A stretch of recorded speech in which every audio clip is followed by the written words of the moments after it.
এতদিন যারা role model করেছিল, কি মডেল দেখিয়েছেন আপনি? কি মডেল দেখিয়েছেন? এটা একটা জরিপ পেলাম আজকে।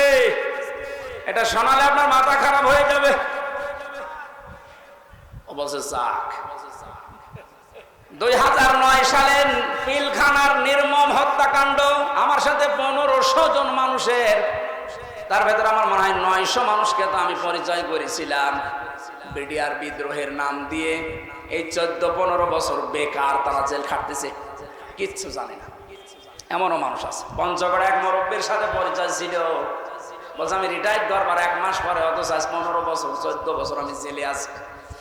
2013 সালে হেফাজতের কর্মীদের শাপলা চত্বরে যে নির্মম হত্যাকাণ্ড, 2014 সালে একক নির্বাচন, 2018 সালে কোটা আন্দোলনকারীদের নির্মম নির্যাতন, 2018 সালে নিরাপদ সড়ক আন্দোলনকারীদের নির্মম নির্যাতন, 2018 সালের নির্বাচনী গায়েবী ভোট, বিরোধী দলীয় নেতা কর্মীকে গুম, খুন, হত্যা এবং আয়নাঘর,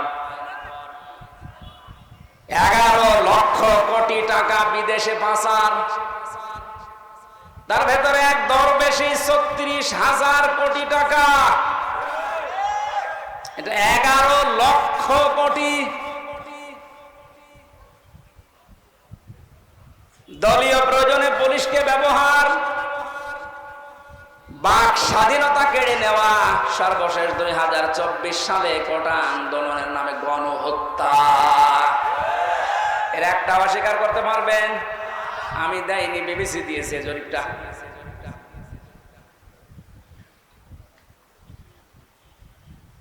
এই জন্য তো বলছি 1628 জন মানুষ যদি এই বাংলাদেশে এখন হযরতে আবু বকরের এই মন নিয়ে দেশটা চালাতে পারে, আন্দাজে উল্টা পাল্টা টার্গেট দেওয়া লাগবে না। কি রোল মডেল বানিয়েছিলেন? এই যে জরিপ এখন সামনে আসতেছে, কত বড় দুর্নীতিগ্রস্ত একটা রাষ্ট্র হয়ে গেলে বাইতুল মোকাররমের ইমাম পর্যন্ত পালিয়ে যায়। একটা বড় মসজিদের খতিব, সে লোকটা পালিয়ে গেল, তার মানে কোন জায়গাটা বাকি আছে আপনি বলেন? কোন জায়গা বাকি নেই। একটা মসজিদের খতিব যদি পালিয়ে যায়, আসলটা তো পালিয়েছে, মসজিদের খতিব পালিয়েছে, তার মানে তামাম দুনিয়া দেখেছে যে আপনি কোন পর্যায়ে দুর্নীতিকে নিয়ে গিয়েছিলেন। আর রোল মডেল বানিয়েছেন বাংলাদেশ। রোল মডেল হবে হযরতে আবু বকরের চিন্তা নিয়ে আসেন যে আমার 8,000 10,000 টাকা হলে মাস চলে যায়, অর্থমন্ত্রী আগামী মাস থেকে তুমি 2,000 কম দিও। কিয়ামতে জবাব দিতে হবে। বিশ্বাস যত বেশি তৈরি হবে, আপনার জীবন পরিচ্ছন্ন হবে। ফারিকুন ফিল জান্নাতি ওয়া ফারিকুন ফিস সাঈর। একদল মানুষকে আল্লাহ জান্নাতে প্রবেশ করাবে, একদল মানুষকে জাহান্নামে দেবে। সুতরাং যাদেরকে জান্নাতে দেওয়ার ঘোষণা দিচ্ছেন, আল্লাহ যেন এই দলে শামিল হওয়ার তৌফিক দেন। আমিন, আল্লাহুম্মা আমিন। লা ইলাহা ইল্লা আনতা সুবহানাক ইন্নী কুনতু মিনাজ জালিমিন।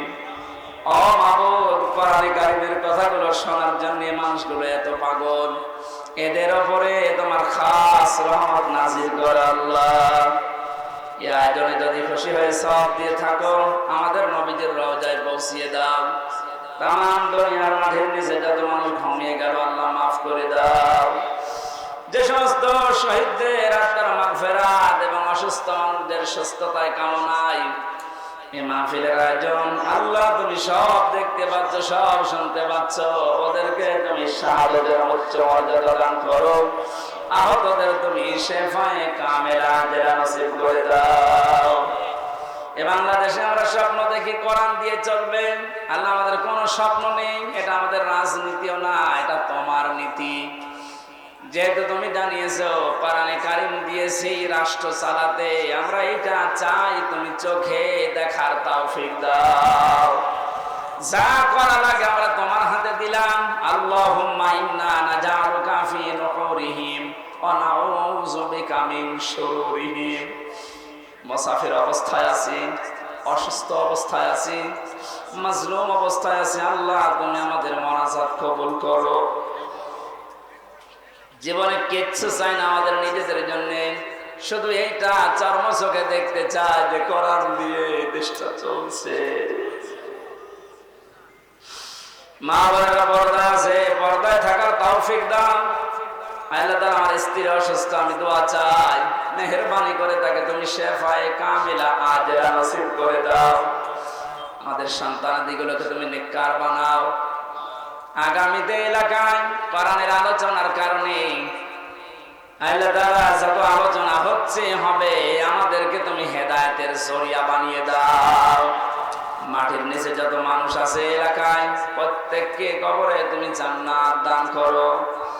আল্লাহ শেষ কথা বলি, জালেমদেরকে কিয়ামতের আগে তুমি আর চেয়ারে বসিও না। বারাকাল মালিক বলেছিলেন, মাবুদ তোমার প্রিয় হওয়া যায় কিভাবে? 100 বার তিনি আল্লাহকে স্বপ্ন দেখে একই কথা বলেছিলেন যে তোমার প্রিয় হওয়া যায় কি করে? আল্লাহ পাক বলেন, ইমাম মালিক কোরআন পড়ো, কোরআন পড়ো। উনি বারবার প্রশ্ন করতেন, আল্লাহ বুঝে পড়বো না বুঝে পড়বো? আল্লাহ পাক বারবার জবাব দিয়েছেন, বুঝে পড়ো না বুঝে পড়ো, শুদ্ধ করে পড়ো, তার তিলের সাথে পড়ো, আমি আল্লাহর প্রিয় পাত্র হয়ে যাবে। এজন্য আমরা যেহেতু মালিকের প্রিয় হতে চাই, এজন্য আমাদের শুদ্ধ করে মাস্ট বিয়েটা পড়া শেখাই লাগবে। আল্লাহ রাব্বুল আলামিন এর পরে বলেন, লিতুনদিরু উম্মাল কুরা ওয়া মান হাওলাহা।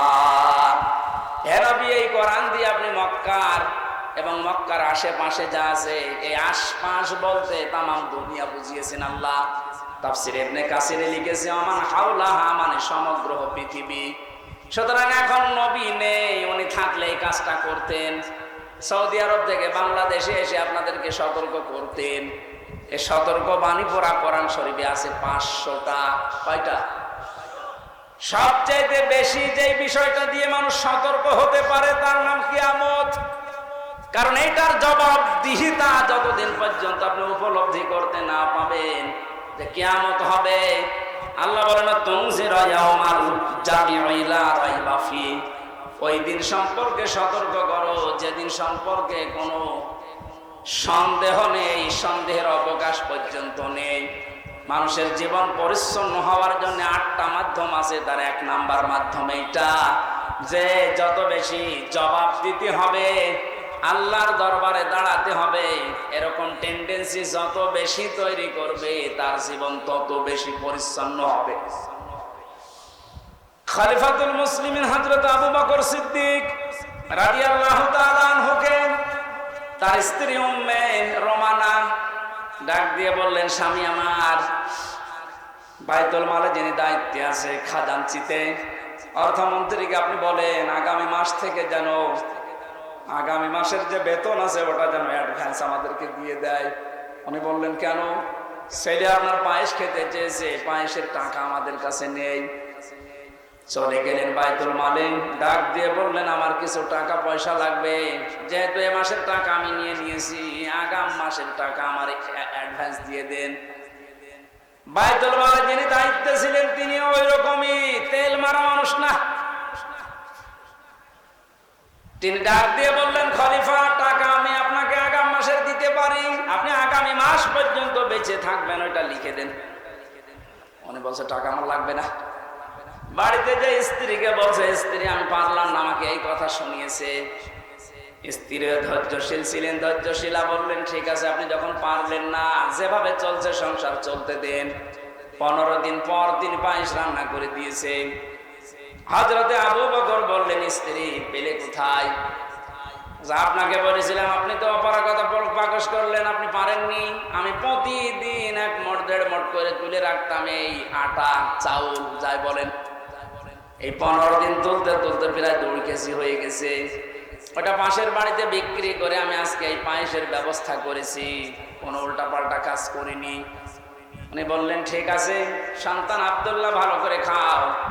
দর দিয়ে চলে গেলেন বাইতুল মালের খাজানচির কাছে, বললেন, বাইতুল মালের দায়িত্বে আছো, অর্থমন্ত্রী, আগামী মাস থেকে আমার বেতন যদি 12,000 টাকা দিতে থাকো তো 2,000 টাকা কম দিও। কেন? কারণ 10,000 টাকা হলেও আমার সংসার চলে, এটা আমি দেখেছি। আমার মনে হচ্ছে এই যে কিয়ামতের জবাব দিতে হবে টেন্ডেন্সি তার ভেতরে কোন পর্যায়ে ছিল আপনি বলেন। আর 1628 জন মানুষ দায়িত্বে আছে। দায়িত্বে যে সরকার আছে থাক, এর এই 1628 জন মানুষ শুধু এখন যদি আবু বকরের মতো এই চিন্তা নিয়ে দেশটা চালায়, আমার মনে হচ্ছে 16 ঘন্টায় এই দেশটা একেবারে রোল মডেল হয়ে যাবে। করছি এই লোকটার সাথে কিয়ামতে আল্লাহ ডাকলে আমারে মাফ করবে না, নিজে বলল। তাহলে ও ধরা খেয়েছে। কেরা বললো গো, হাত তোলেন তো। আপনি আপনি যেন ধরা না খান, এই জন্যই তো আয়োজন। রাজনীতি মনে করে আপনি আসলেনই না, আপনি তো ধরা আরো বেশি খাবেন। পাগলকে যদি বলা হয় নৌকা নাড়াবি না, ও বলে আমার মনে ছিল না। আরে ভাই, আমি তো আজকে কবরের ওয়াজ করবো বলে এসেছিলাম, আপনি কি মনে করে দিলেন? মনে যখন করে দিয়েছেন, আপনাকেও বাঁচাতে হবে, আমার বাঁচতে হবে। এই জন্য উলিল আমর মানার ক্ষেত্রে খুব সতর্ক। এটা দুনিয়ার বিষয় না, এটা রাজনীতি মনে করবেন না, এটা আপনার আখিরাত জড়িত। আল্লাহ, তুমি আমাকে যেভাবে বুঝিয়েছো কোরআনে কারীম, সবাইকে ওই সহজ ভাবে বোঝার তৌফিক দাও। তাহলে নির্বাচিত এই শব্দটা কোরআনে আছে না নেই? তিনি নির্বাচিত করেন তোমাদেরকে তার দ্বীনের জন্য, এবং দ্বীনের উপরে চলতে গিয়ে যত বাধা আছে সব বাধাগুলো আল্লাহ নিজের থেকে দূর করে দেন। এই হুয়ার ফাইল আল্লাহ নিজে। জেলানির সাহেব যেটা ইঙ্গিত দিয়েছিলেন যে অনেকের ইমানে 15 বছরে প্রায় নড়বড়ে হয়ে গিয়েছিল, এটা সেলখানার অন্ত প্রকোষ্ঠে থাকলে আরো বেশি হয়ে যায় অনেকের। আমারও প্রায় কি হচ্ছে, এত কিছু হয়ে গেল, কিছুই করেন আল্লাহ। আল্লাহ বলেন দ্বীনের উপরে যদি সত্যই টিকে থাকতে পারো, যত বাধা বিপত্তি ঝড় ঝাপটা আসবে আল্লাহ নিজে ওটা দূর করে দেবে। এটা যে আল্লাহ নিজে দূর করে দিয়েছে। আমরা অনেকে মনে করছি ছাত্রদের কারণে, না, আল্লাহ নিজে দায়িত্ব নিয়ে এ পাথর সরিয়েছে। ছাড়া এ পাথর সরানোর জন্য শুধু ছাত্ররা না, আল্লাহ যদি নিজে দয়া না করতো কখনো জালেম পালাতো না। ওর মনের ভেতরে আল্লাহ এত ভয় তৈরি করে দিয়েছে, দলীয় লোকগুলোকে বলিয়ে যাবে সে সময় পায়নি।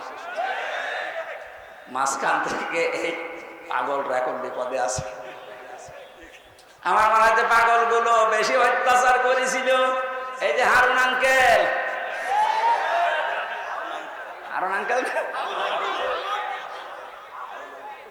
ওনার নাম এখন সারা পৃথিবীতে জানে, 3 ইঞ্চি। কি নাম দিয়েছে, মহিলারাও 3 ইঞ্চির খবর নেই। মেয়ে লোক সেও বলে 3 ইঞ্চি। বিসমিল্লাহির রহমানির রহিম। ওয়া কাযালিকা আওহাইনা ইলাইকা কুরআনান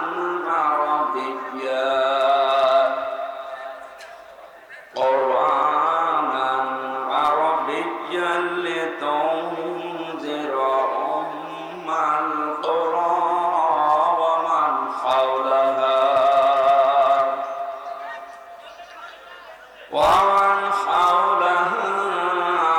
ওয়া তুনযিরাল তুনযিরা ইয়াওমাল জামঈ লা রাইবা ফীহি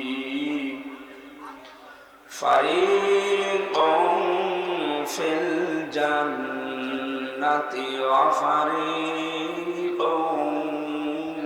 ফিস সাঈর। সাদাকতা ইয়া রাব্বানা। আল্লাহুম্মা সাল্লি আলা